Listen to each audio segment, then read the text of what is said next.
She's a Carolina walk on the beach, Alabama sunset, Georgia peach, and I'm all about what she does to me. Yeah, that's my girl.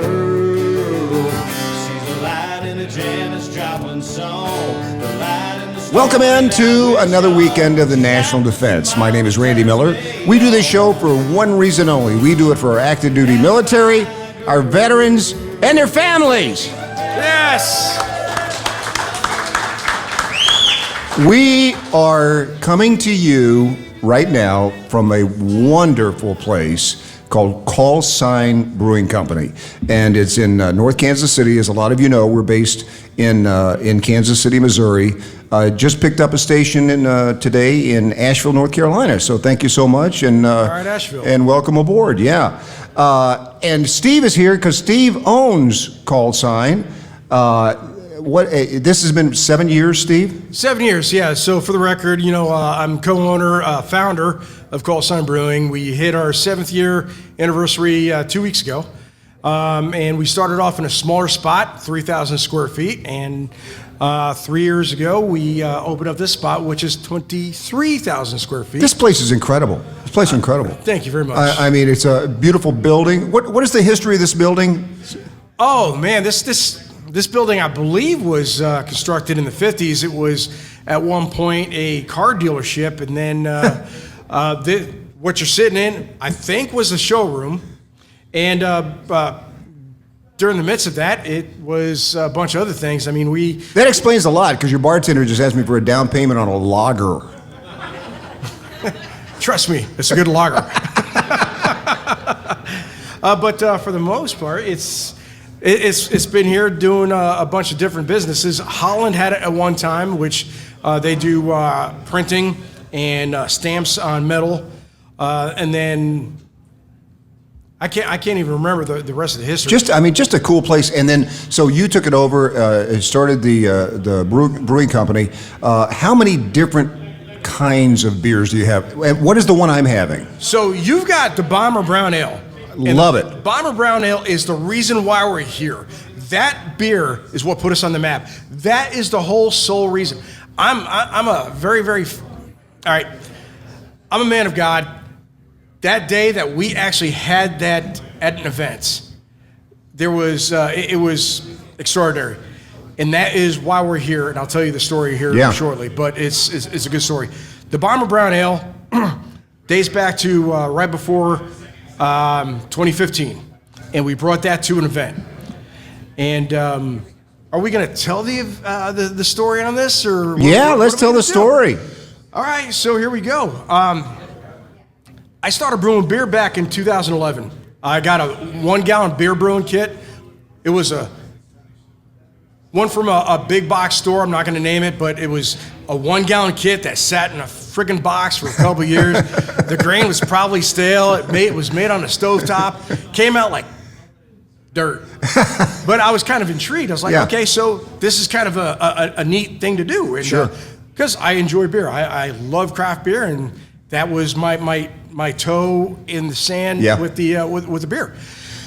So I was intrigued.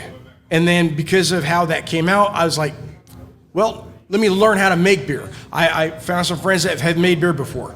I read the process, got some books, got better equipment, got a very, very basic 5 gallon homebrew kit.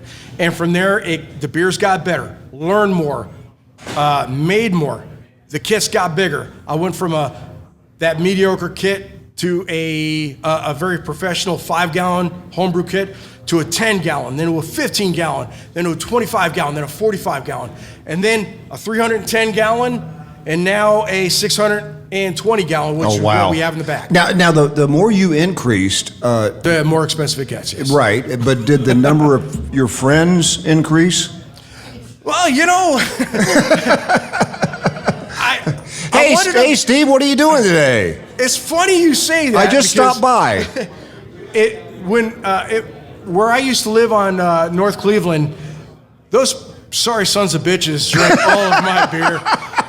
And this is back during my very, very early days of just learning.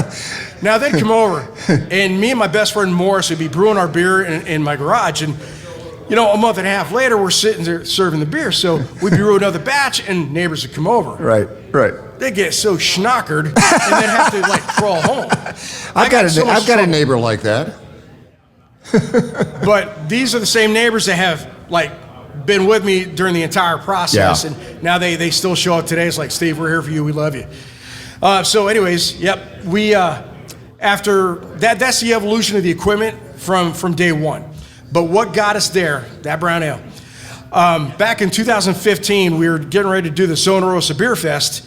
Zona Rosa Beer Fest is a beer festival that they had here in in Kansas City. They haven't done one since COVID, but that's where I cut my teeth. And me and Morris were looking to actually separate ourselves from the home brewers, because there would be a section for pro brewers, industries, sure, and then there's a section for home brewers. And we wanted to do our own thing as home brewers, and we were brewing 2 beers out of the 4 beers that we were bringing that night.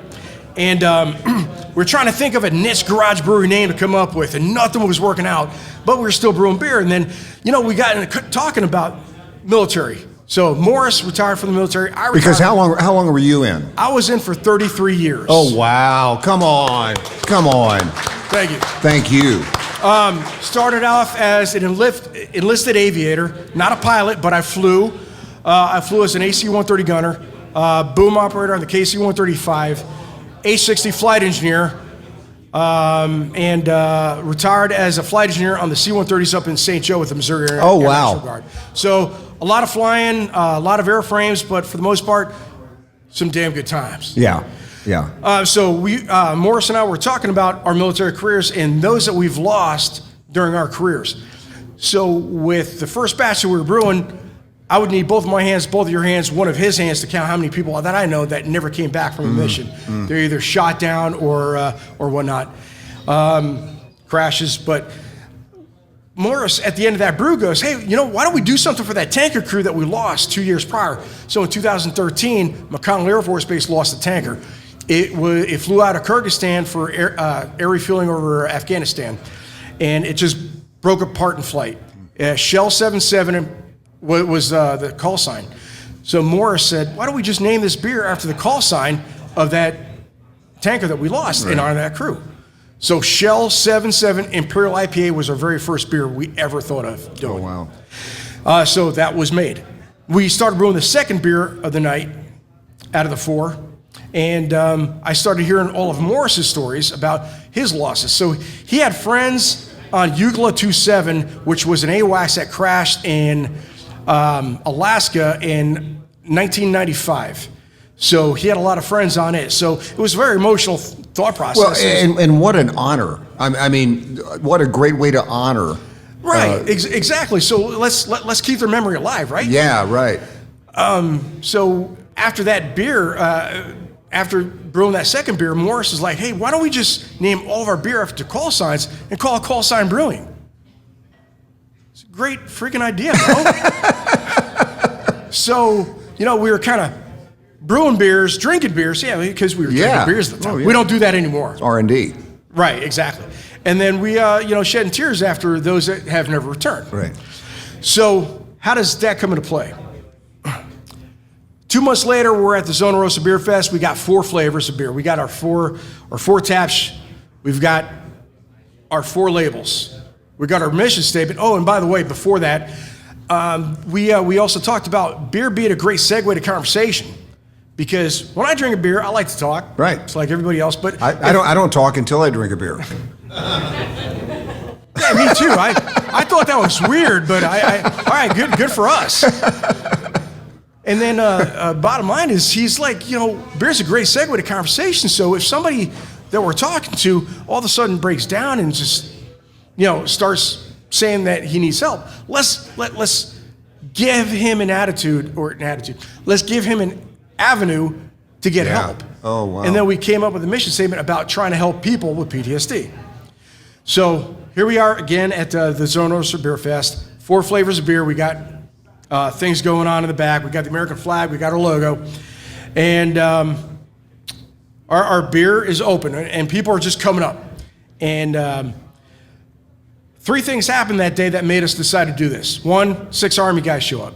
Now, our labels at the time had like a stencil drawing of the aircraft that we were representing and all the names, the date, and the tail number of that aircraft. And these individuals get their 4-ounce samples, read everything, go to the back of the line, work the way to the front, get more samples, back of the line, front, back, front, back. They're doing this for about a half hour. And after about a half hour, the older gentleman out of the group came around the table to where I was serving beers. And he like looks me dead in the eye and goes, I thank you for what you're doing because nobody remembers any of these names. And what you're doing here is kind of getting me right here. And I can't tell you enough how much I appreciate this. Thank you. And then he wraps his arms around me. And then he lets go. And he's still looking me straight in the eye. Tear drops out of his face. And he just renders this slow salute. Oh. Puts his arm down, turns around, walks away, never to be seen again. And Morris like, holy crap, man, that guy's got his own stories. We don't know what his story is, but that affected him. Mm-hmm. Our memory, these call signs that we're representing is affecting him in some way. Mm-hmm. All right, 2. Another guy shows up, probably about half hour later. I got 2 lines of like 10 people on each side, and this guy just ran his way to the front, like pushing people out, like, hey, I understand this. You got a story about your beers. I mean, this guy was excited. He scared the crap out of me. I was like, yes, we do. He goes, tell me about him. I started reading about one of them. No, tell me about this one. So he picks up one of my labels, and he goes, tell me about this one. Okay? It was of a rescue helicopter. Our label actually has the rescue helicopter with all the names, the squadron, the date, the tail number, and I started telling him that was an Air Force rescue helicopter, crashed in 2003 on a Afghan mission to rescue children that stepped on a landmine, blah, blah, blah. Went through part of the story, and then I look up, and he's got his hand completely over his face, just trying to hold his composure. And he's like, stop, dude, stop. I know the story because my wife was on it. Oh, no. Damn, was Tamala the co-pilot your wife? Yes, she was. She was on that, and we got to hear the story about the knock on the door that they got when the crash happened and what they wound up going through. And his son, which was 3 years old when she died, came up to me and says, nobody's done anything for my mom since she died. Thank you. I appreciate it. So I hugged the kid. I mean, what do you do at that point? Yeah. Right? And then, they went about their own business. And probably about, no kidding. I mean, you had to be like, what's going on here? Well, no, not yet. But that was amazing. It's like, wow, I never expected somebody from one crash to be here right. and BS with me about a certain beer, one that I was representing. So with that being said, half hour after that, another guy shows up, and this is an Air Force fighter pilot. And he flew A-10s. He has since retired, but he saw our logo with a C-130 on it. He's like, well, I got to go check these guys out. And this is where the world gets small and then even smaller. and this baffles my mind even up to this day. I still freaking can't believe this shit. And he came up to me and he was like, I got to hear your story. So you got a C-130 on your airplane. You're representing call signs. So, what are you all about? And then, I told him, we're representing call signs of fallen aircraft to represent those men and women that never returned home. And we got to talking. And it turns out that he was the son of my commander when I was flying helicopters out of Long Island, New York. All right, that's weird, but it gets even weirder than that. So as we were talking, the guys that I flew with in Long Island, New York were the same guys that he went through high school with. So we were reminiscing like guys like Jim Mioli, which was a flight engineer that went down with the helicopter from the Perfect Storm, and Rivola and all those folks. And he goes, he picks up the label for Komodo 11. He goes, I'm going to be right back. I'm going to go get my wife. Okay. Not sure where you're going to bore her with this, but I'll be here. He goes, no, seriously, wait right here. I will be right back. He went and ran and got her and came back, gave her the label. She instantly balled up. She's like, oh my God, that was Jason's helicopter. That was his call sign. At the bottom, she saw Jason's name. She goes, there's Jason's name. He was the flight engineer on that Komodo 11 call sign. said, ma'am, are you Jason Hicks' widow? And with those big blue puppy dog eyes, she goes, yes, I am. Did you know him? I said, ma'am, I did know him. I went to fly school with him back in 2000. And then she just reached over and she just held on to me for like 5 minutes, did not let go. To have two widows in Kansas City at the same flipping time to represent what we were doing, unheard of. That, it would be easier to win lotto. I mean, seriously, with all joking aside. Wow.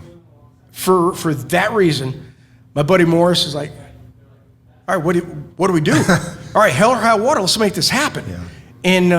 And we did.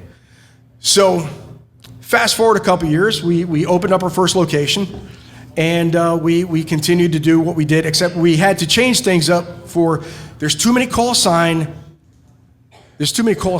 and not enough beers or beer types to represent. So, and we had to change things up for legal reasons because we don't want to put names on beer bottles. Sure. So with that being said, two things.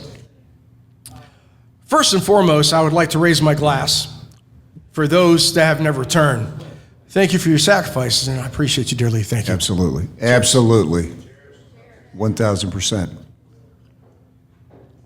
Secondly, our first annual service dog fundraiser.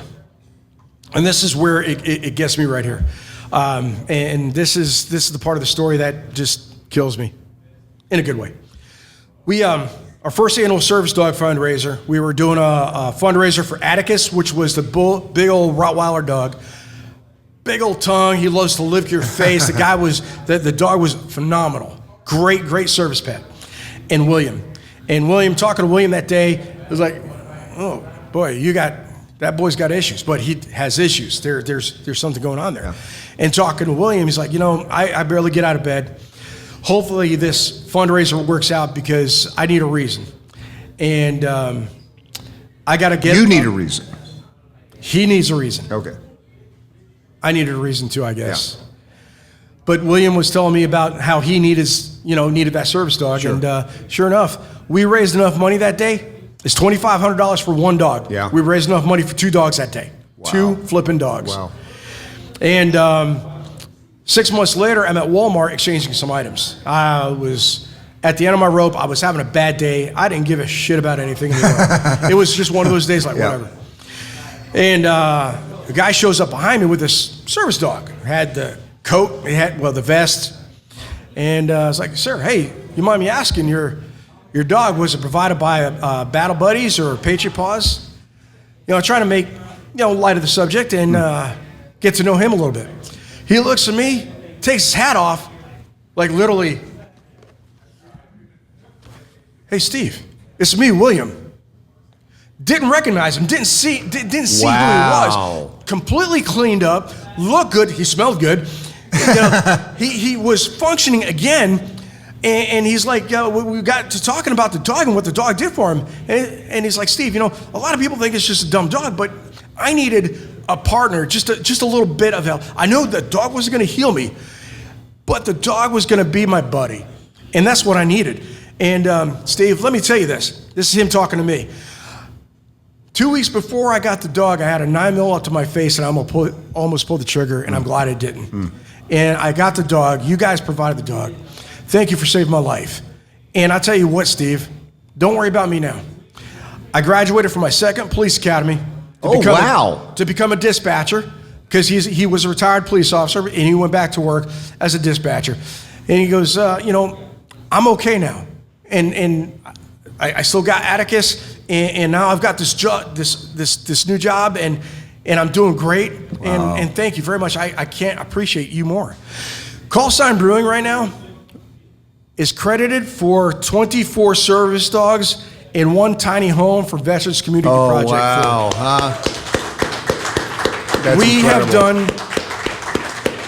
I'm going to say, it feels like just a little bit because that's only 24 service dogs in one tiny home. No, that's 24 lives. That's 25 lives.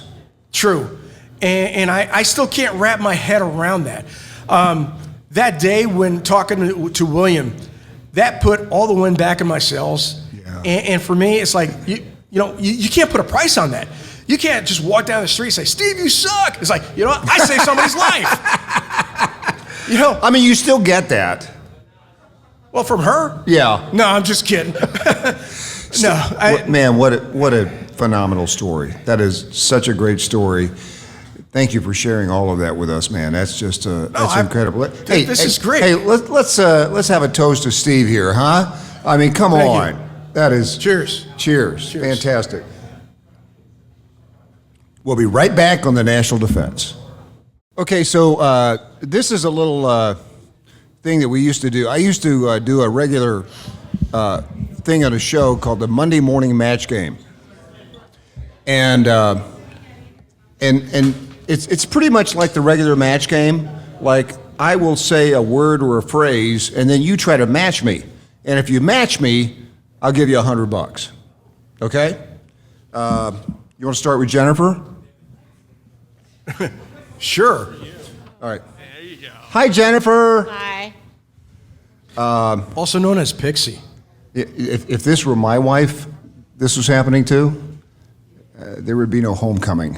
Oh, trust me, I'm spending the night at the brewery. I already figured that out.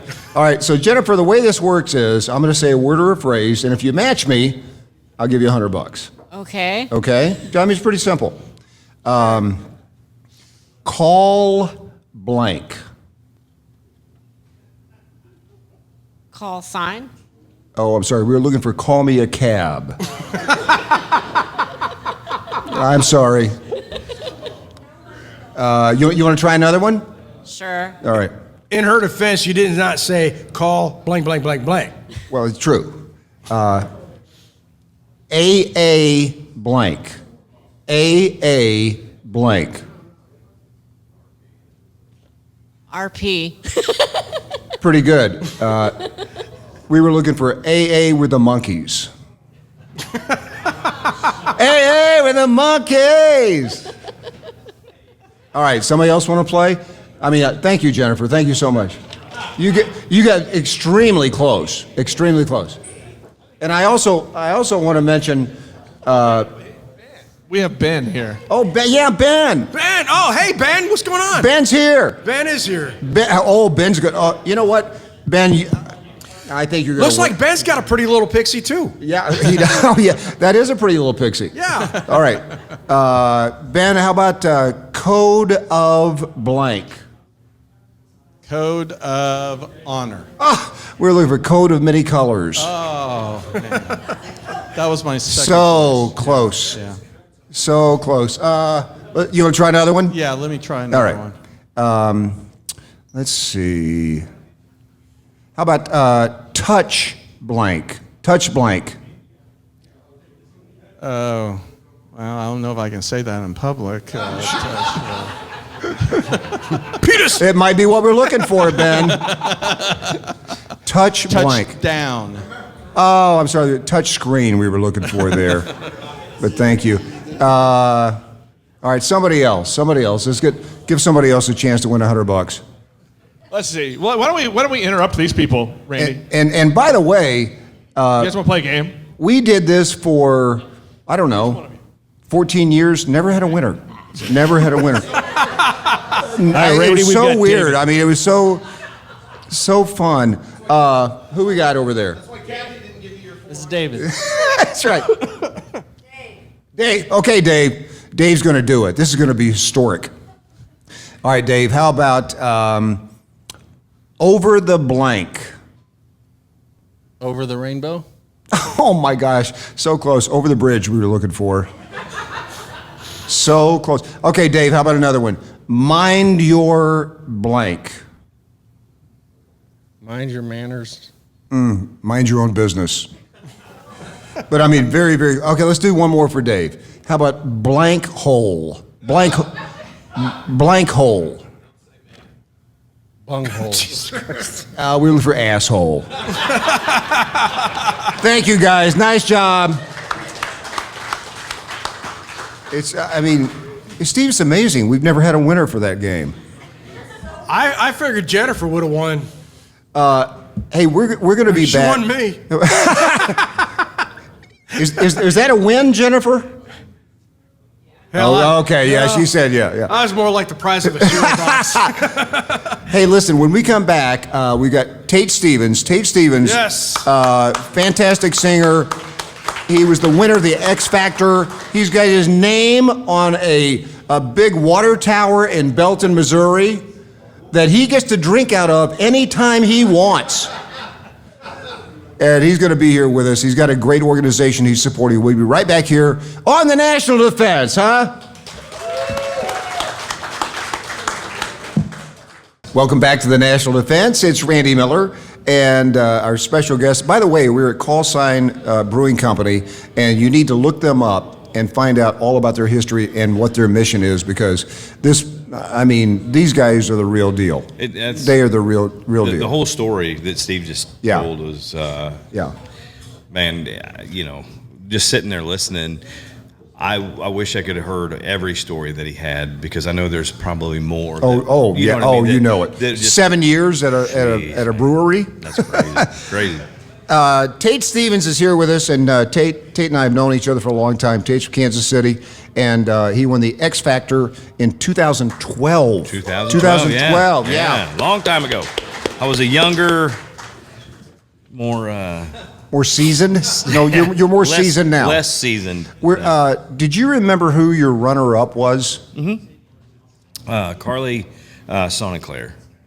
Carly Rose Sonnenclair. Yeah. She was super talented. She was 12 years old. Yeah, who cares? She was so talented. Let me tell you, have you kept up with her? No, I've seen a few things that she's been doing lately. So she's 26 now. Yeah, dude, she's a prostitute in Las Vegas. That's so good. And she carries a sign that says, "Tate did this to me." So congratulations. I'm fine with it. It works out good. It worked out well. No, so a lot of people ask, how was it? Nobody asked you that. It's funny. I want to ask you how Britney Spears was. Was she a judge? Oh my God. Yeah. Okay. So here's the thing. Britney Spears obviously is Britney Spears, right? Yeah. She is. There's a saying that she is hotter than train smoke, right? In real life, she is way prettier in person than she is on TV. 100%. I mean, I just think she's a very smart lady. I didn't know about her looks. Okay, so I guess as Britney goes, to be an artist like that, you think she's like a huge star, right? Oh yeah. So it's a little different for those people. Those top A-list kind of people. It is very different. It's kind of, and I've had the chance to talk to some of those people. It's almost like a different existence. Yeah, 100%. Their reality isn't a reality for most 90%. Right. Yeah. 100%. But how was she on the show? Great. She's so nice. Her dad was great. Jamie was a good dude, and actually I got to know him pretty well, and just some rednecks from Louisiana. Is that right? That's exactly right. Well, honestly, when you boil it down, we're all just kind of rednecks from Louisiana, aren't we? Yeah, in our own way, for sure. And so Tate gets a $5 million recording contract. Yep. And put out an album. I want to say, if this is correct, sold 20,000 copies in 2 weeks. In a week. In a week. In a first week. 20,000 copies the first week. Yeah. So my album debuted on the Billboard Top 100 country charts at number 4. Oh wow! So wow. And by the way, if you want a copy of that album, Tate's family has 19,000 copies. That's right. We bought them all. No, that's incredible, though, man. I mean, you think about that, and I think very few artists have achieved that in such a short time. Yeah, it was a whirlwind kind of thing. Coming right off the show. Yeah. Things happen really quick. Yeah. And as in the music industry, you're here today and you're not tomorrow. Right. So things like that happen all the time. But no, it was cool. I got a cool plaque at home, from Sony, from RCA that got my ugly face on. It says, and you had a lot of cousins calling you. Absolutely. Yeah. Absolutely. Now, a lot of people believe that, and from the show, when you watch a television show, it is a reality show, right? Sure. The only thing on it that's real are the people, is what I kind of say. Yeah. It was a great great opportunity, great experience for me and my family. I'll tell you what, man. I mean, you kind of put again. You know, there have been so many great things happen for Kansas City, and you did that. That was a lot. That was great for Kansas City. Yeah, I hope. And wasn't there another guy on there from Missouri, from Waynesville? Yeah. Vino Alon. Yeah. Was over by St. Louis. That guy's also a prostitute. I have no idea what. Weird how that works out, but kind of weird. But kind of weird that I know that. Yeah, it's weird. Why would you know that? But Vino was from Missouri. The Midwest, we're not like necessarily looked at as a gold mine of good. You know what? Like I get a lot of radio buddies of mine that say, why didn't you go out to L.A.? Why didn't you go to New York? Because I said, I love Kansas City. And they go, why do you? And I said, I don't even want to tell you why, because I don't want you to move here. Yeah, right. Keep your freaks somewhere else. Yeah, right. Exactly. Right. Yeah. No, we have, there's so many awesomely talented people that are from this But then area. again, we have Frank White. Yeah. Oh, I'm sorry. I have no idea. I'm not going to say anything. It's an inside joke that the national audience won't understand, but you can look it up. Yeah. But it is a very special area. I always tell people about Kansas City, it's so easy to live here. Yeah. It's just so easy to live here. It is. It's slower than most big. So we're a big town. We're not a big city. We're a big town. Geographically, all the areas of Kansas City, and it's always a case where I know a guy, right? it's that Kansas City is that town. It's like, hey, do you know? Yeah, I know a guy. I got a guy for you. Yeah. And the guy's good. Yeah, usually. Unless his name's. Well, the other thing about the Midwest that I love is that you don't need many words here because everybody understands what you're talking about. Yep. And I'll give you a great example. It was supposed to snow one day, and I went to the Hy-Vee, and it was barely snowing. I mean, they had predicted some kind of a big snow. And I walk into the Hy-Vee, and I see the cashier, and I look at the guy, and I just point my finger, and I go, nothing. He goes, right. That's all you need. Yeah. I mean, we understood exactly what we were talking about. Yeah, 100%. This area is, like you say, it is easy to live here. It is a big town. You go to Atlanta, that's a giant city. You go to Chicago, giant city. There's no way. When I was in LA for 3 months, and I didn't get to come home. And it was so brutal for me. The craziest thing, and of course, a kid from Belton, Missouri. I've traveled all around the country. Did you have shoes at that point? Yeah, I did. Okay. I did. So we're out there. This is crazy. We're on the strip, right? We're on the thing with all the stars and their footprints and handprints and all that stuff, whatever the hell that's called. And I'm walking up and down the road, and I'm like, oh, hey, this is cool. I see that we're waiting at a stop sign or stoplight to cross the road.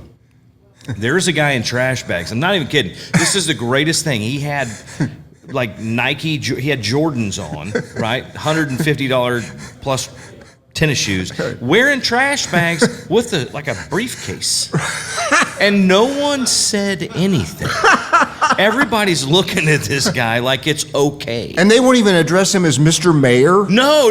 Wow. It was weird. He was just standing there like waiting, and I'm looking around like, is it just me? Is it just me? Maybe I'm the weird one, And I'm thinking, oh my God. And he just walked on his way. Nobody said a word. Nobody said. Not a word. I know. That is the case in LA. I mean, things happen, and you're just looking around at other people like, Is this normal? Yeah. Is this something that happens? And apparently he works down there somewhere. So it's every day. All right. Let's talk about your organization a little bit. Yep. Because that's one of the main reasons why we're here. Yeah. Helping a Hero.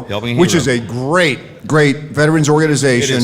Talk about the mission. Okay, so Helping a Hero, since about 2008, we've been building truly adaptive homes for our wounded veterans, right? And let's explain that a little bit, because a lot of these veterans come home very wounded, loss of limbs, can't reach the light switch, right? Stuff like that. So what we try to do, and all the veterans are vetted, and as we get to know them and know their needs, we can kind of help their house with the Customize. builders. Yeah, customize it with a roll-in countertop, so they can roll their chair in and still work. Pull down, cabinets. You can pull the whole thing down, and everybody can reach the top. Right. And things like that. We try our best to outfit their home so life is as normal for them as it can be. Right. Can you give us an example? Well, there's thousands. So we have, like I said, just the roll-in counter. So you roll in, so they can do the dishes, but their chair can fit underneath, so they can still do the dishes. Right. Obviously, showers. Showering is a big issue for an amputee. We have single, double, and triple amputees that we built for. Zach Parker, triple amputee. And we'll talk a little bit more about him. He's a good guy, Louisiana guy. How about that? Another redneck from Louisiana. He has a right arm. That's it. Wow. And he drives, and he does everything for himself. He's got his wife Misty's great. She's also a veteran. She took care of him. That's how they met. Now they have two awesome kids. Oh wow, that's how they met. It's really cool. Really, that's a great story. But just watching them, we took him fishing, and I'm thinking he has one arm. Right. How's he going to fish? Right. I'm thinking, and he outfished me, caught more fish than I did, and it's pretty impressive. So, but those are the type of people we're building these for. And I've talked about this before, but it's amazing what the mentality is of some of these people. I mean, I would just want to go crawl into a hole. Yep, and everyone so far that we've spoke with and that I've spoke with since 2018. I've been with the organization since 2018 as an ambassador, and when I get to meet these men and women, they're service minded before they were injured. It's almost more service-minded now. Yeah. And every one of them said they would do it again, knowing that they were going to lose their limbs, knowing that every bad thing. Every one of them said, I would sign up today if they'd let me. I told you the story. I interviewed a guy named Bobby Henrine, burned over 75% of his body. So, of course, he becomes a stand-up comedian. Right. And I mean, that's just how the mentality is of these people. And he calls himself the well-done comic. He does. And he comes out and he entertains the crowds, and he's got part of one ear. Yep. I mean, but that's just how they are. We talked the other day a little bit about that too, that when I first joined the organization or was around these men and women, I didn't know how to feel. Yeah. Because I have all my limbs. I have, you know what I mean? I'm not injured in any way. Right. I may be a little dumb, but that's about it. And I'm talking to these men and women, and they're joking, and they're calling, saying things about themselves and about others that are in the same boat. And I wanted to laugh because it was funny, but I didn't want to laugh because I'm like, I didn't want them to be pissed off at me like, hey, what are you laughing at, dude? You can't laugh at this, but we can. Yeah. But it was, they did it, I think, and a lot of them were doing it for me. Yeah. So I felt more comfortable. Yeah. And for me, after I realized that that's what they did and that's kind of how they were, and I think that's also a healing thing for them too, because they can laugh at it and they can look past it and they get past it. They're amazing. They're amazing people. Incredible people. And that's why I even do this. I didn't serve. My dad served. My brothers served. My uncles. I have a lot of family members that served our country. I didn't. So for me, this is my way. It's your service. My service to them. Yeah. For giving so much of themselves and their family for giving so much of them. This is kind of just a little way that I give back to them. And I know that Bass Pro is a huge supporter. Yeah. So we'll talk.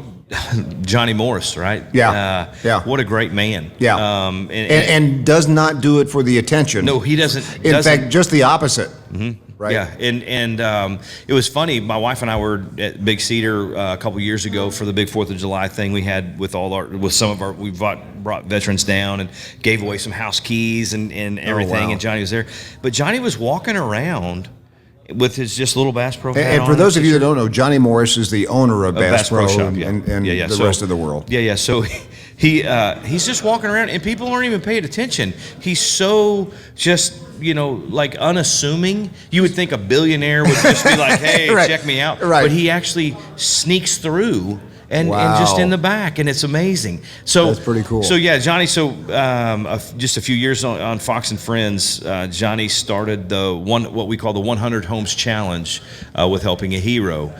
He paid for 10 homes himself that day. Wow. And then he gave us 25% of the next 100. Wow. So we have 57 that we have 57 of them now. I think we have 57 done, and we're waiting on the others. You finished 57 of them? So we've right now, as of today, I think we're over 200 homes in 27 different states. Oh wow! So that's incredible. I mean, those are lives changed, man. Yeah, and it is amazing when you get to talk to these men and women, and to see when they walk into this home, it's like you can see it. Yeah. It's tangible, and it's really cool. And just to know them as an ambassador, I get to know them a little bit, and their stories, just like Steve's story. Yeah. It is what we need to do for them. Yes. You know what I mean? They need that. Somebody said to me today, boy, I love veterans. And I said, it's easy. We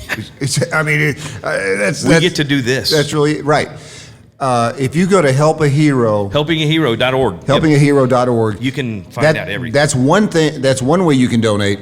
Yep. We have also, in the last couple of weeks, developed the largest giving savings app on the planet.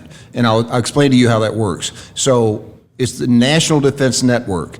If you download that app, if you go to the App Store or you go to nationaldefensenetwork.org, what you see is you download the app, and then if you become a member, it's $49. Well, $49 right now with your organization on it, 25 of that goes directly to Helping a Hero. Awesome. And then you guys get $1,600 in discounts, like $60 off at Disney World, and food and travel and retail and cruises and all that kind of stuff. So I would encourage you to check that out.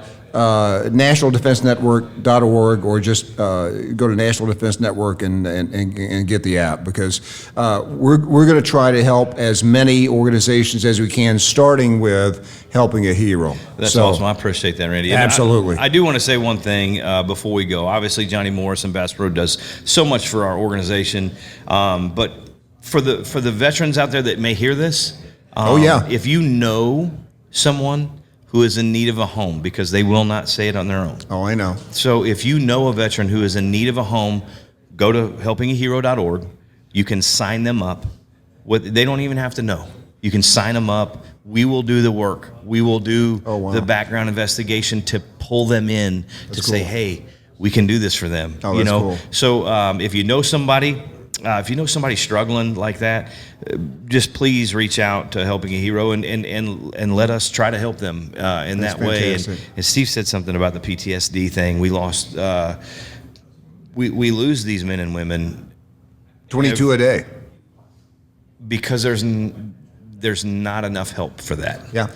So that to me is like, I see them and we've lost some through our organization, and it's just it's heartbreaking because they don't get that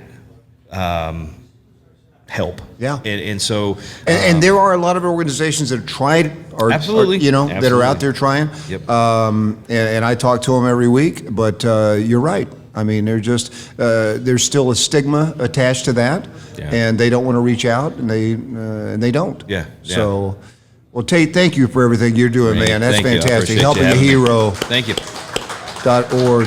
Oh, and I also just remembered that you can sing. I thought when we come back, can you do a song for us? Absolutely. All right, we'll be right back here on the National Defense. Welcome back to the National Defense. It's Randy Miller, and the musical accompaniment to you here is from Tate Stevens. Tate, what are you going to do for us? I don't know.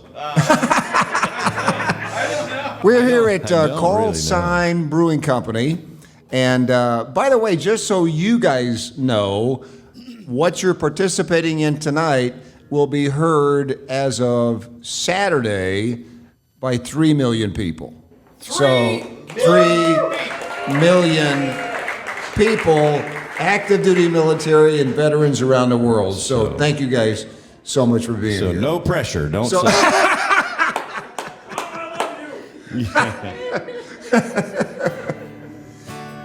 Is this an original composition? It is. Do something as soon as this guitar, it will not stay in tune. Sure. It's not going to happen. We tune because we care. Yeah, we tune because we care. Yeah. Well, I sing out of tune, so I guess it'll work fine. Yeah, this is a song that I recorded a few years ago. I just like the song, and so plus it's easy to sing, and if I mess up, no one knows the words. So it works out perfect. That's how I do it. Kind of keep it easy on myself. It's called, I don't know what it's called. What is this called? Oh, That's My Girl. Goes like this right here.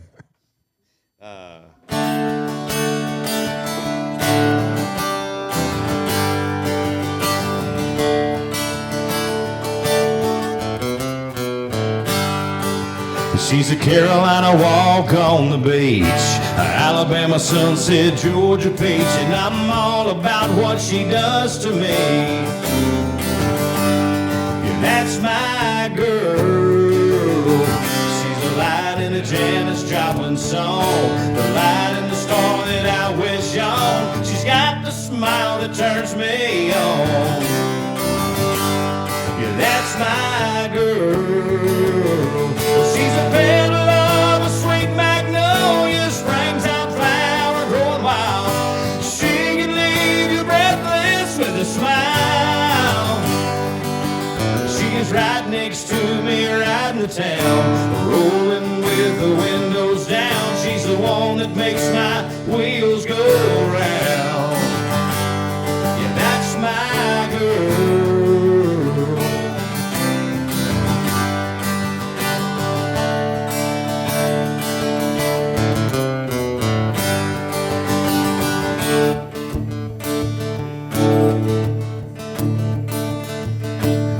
It sucks when you forget the words to your own song. Oh, I don't remember. Anybody know the words? Anybody know this song at home? Apparently I don't either. Well, she's got long nails and she smells so good. I know she comes from my neighborhood. That's my girl. Oh my goodness. Oh, woo. This is really sad. We'll sit on the hood of my Oldsmobile, singing Rock Me Mama like a wagon wheel. I love the way she makes me feel. Yeah, that's my girl. She's a petal of a sweet magnolia, springtime flower grow wild. She can leave you breathless with a smile. She's right next to me, right in the town, rolling with the windows down. She's the one that makes my wheels go round. Yeah, that's my girl. Yeah, that's my girl.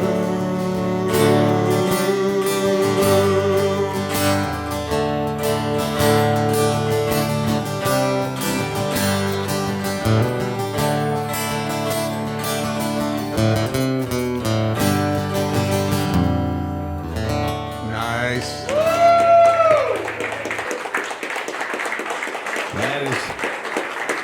That is terrible. And I'm sorry I put you through That's that. why he won the X Factor. Yeah, just Okay. right there.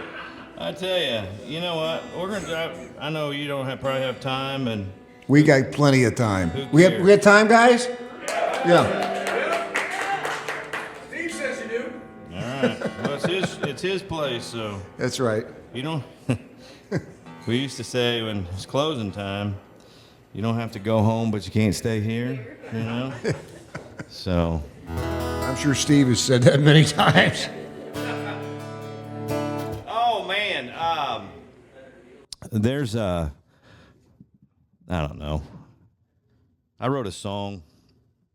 Only one song. I've only written now. I wrote a song for married guys because I hate my honey-do list, and if you hate your honey-do list, where's the married men at? Where you at?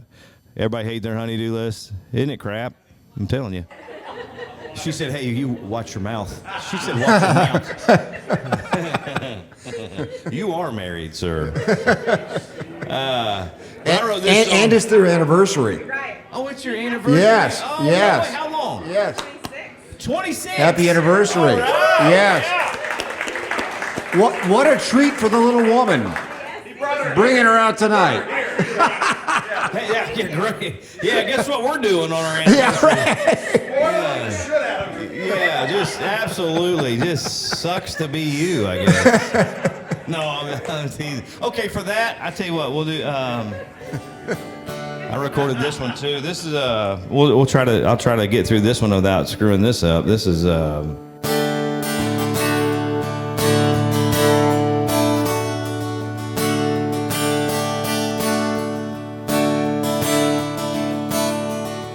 that sun is gonna set. Let's not let it. Another day is gonna end. Let's not let it. That moon is gonna look down on you and me with that old frown, wishing we'd work this thing out right here, right now. Let's not let something we'll probably laugh about tomorrow take us to that place where so many who give up go, and we could quit and we could try. Love can live and love can die if we let it. So baby, let's not let it.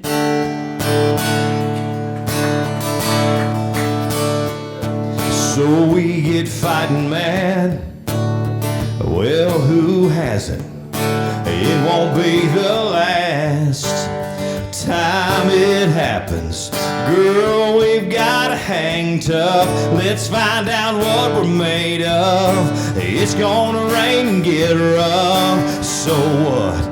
That's love. Let's not let something we'll probably laugh about tomorrow take us to that place where so many who give up go, and we can quit and we can try. Love can live and love can die if we let it. So baby, let's not let it.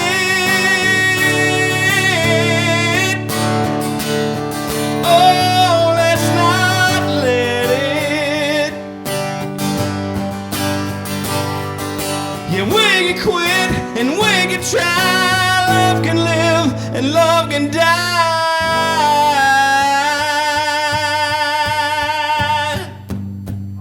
Let's not let something we'll probably laugh about tomorrow take us to that place where so many who give up go, and we can quit and we can try. Love can live and love can die if we let it. So baby, let's not let it.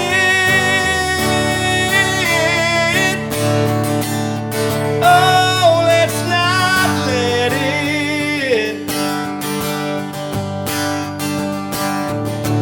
Oh, girl. Oh, let's not let it.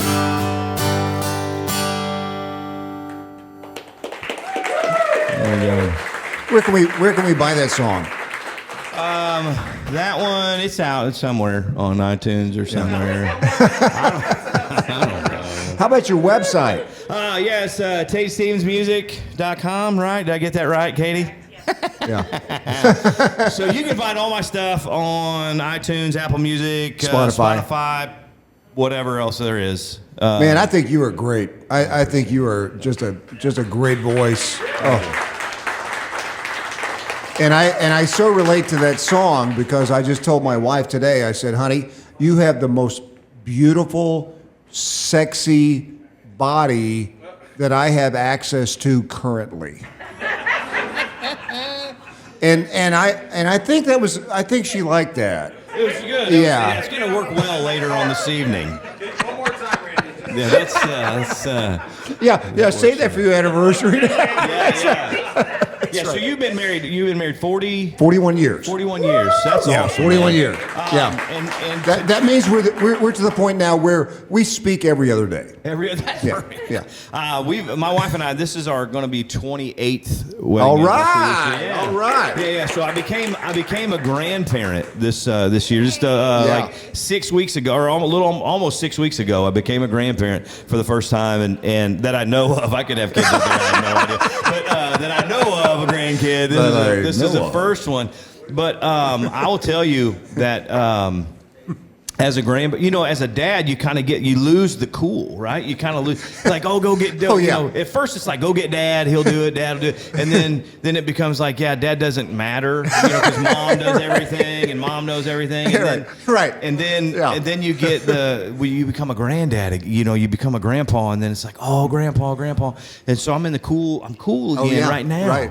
So I'm excited about that. But my wife did say, she's like, honey, you went from a dad bod to a granddad bod. Like, I don't know if I think maybe that's better. Maybe that's a good thing. And we just had our first grandbaby 8 months ago. Yeah, grandbaby. So and you're right though. I mean, that was my daughter, and my daughter would always call me and go, "Dad, can you please put mom on the phone?" I mean, because that was that's the knowledge. Which is probably right, because I don't even know where we bank, so I couldn't even. You know what I mean? I'm like, I don't know. And it's so true. Mom, you know what I mean? And doesn't your wife know where everything is? Everything like, hey, is. You know where my wallet went? Right. And she'll be like, yeah, it's right there. Where's that Tractor Supply hat? Oh, it's right over there. I put it over there. Yeah, they know everything. And I don't know where anything. My kids know that, and maybe that's where I lost my cool. My kids are just like, Dad, don't shut up. You don't know anyway. Hey, how many veterans do we have in this room right now? How many military veterans do we have in this room right now? Huh? Clap if you're a veteran. Clap if you're a veteran. A couple. Thank you guys so much. Thank you guys for having us out tonight. This has been a blast. I mean, I love this place. It's just the Callsign Brewing Company is where we are. Look it up. Find out about it. They honor the men and women that we honor. Thank you so much for being here. And this will conclude this weekend of the National Defense. Thank you, guys.